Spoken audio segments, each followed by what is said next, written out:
Jadi ibu-ibu yang dirahmati Allah Subhanahu wa taala, maka Rasulullah SAW ketika Rasulullah menemukan masalah, memang Rasulullah awalnya secara fisik begitu, ada orang yang kemudian tidur.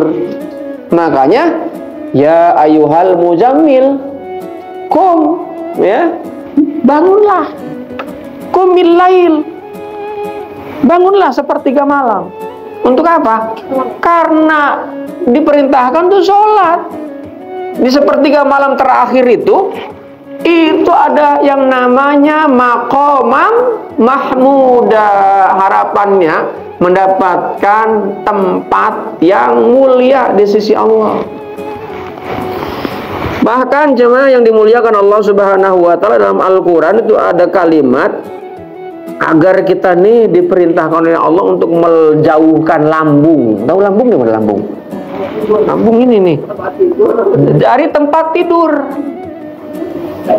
Ya, jangan nempel mulu lambung dengan tempat tidur. Kalau nempel lambung dengan tempat tidur namanya apa?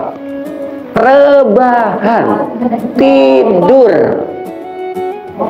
Nah, molor dikit habis makan rebahan. Itu kalau orang habis tidur rebahan, itu habis makan rebahan ya, itu bukan saja di akhirat, di dunia pun pasti akan menemukan masalah. Apa masalahnya? Diabetes. Coba ya. Tapi kalau habis makan itu gerak, ya tentu tunggu dulu sebentar lah, duduk dulu ya. Setelah itu gerak, makanya lihat kuli jarang kena diabetes. Nggak pakai fitness, badannya berotot. Kuli itu angkat-angkat barang, ya kan? Kalau nggak angkat barang, suruh suaminya angkat bini.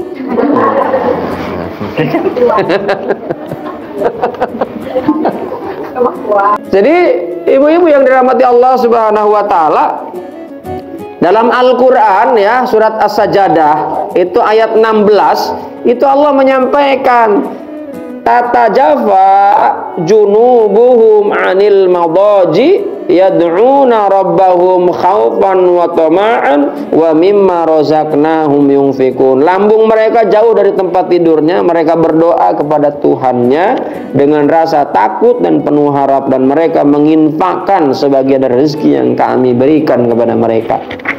Surat Sajdah ayat 16. Jadi memang kita diperintahkan jangan kebanyakan tidur. Orang yang kebanyakan tidur itu nggak punya ilmu. Kenapa? Karena informasi nggak akan sampai itu orang tidur itu.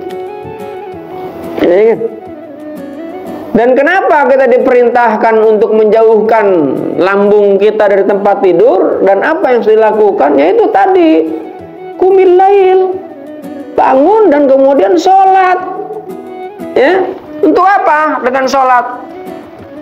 Karena disitulah tempat dimana disitulah ada yang namanya sebuah saat ya, waktu mustajab, sepertiga malam terakhir.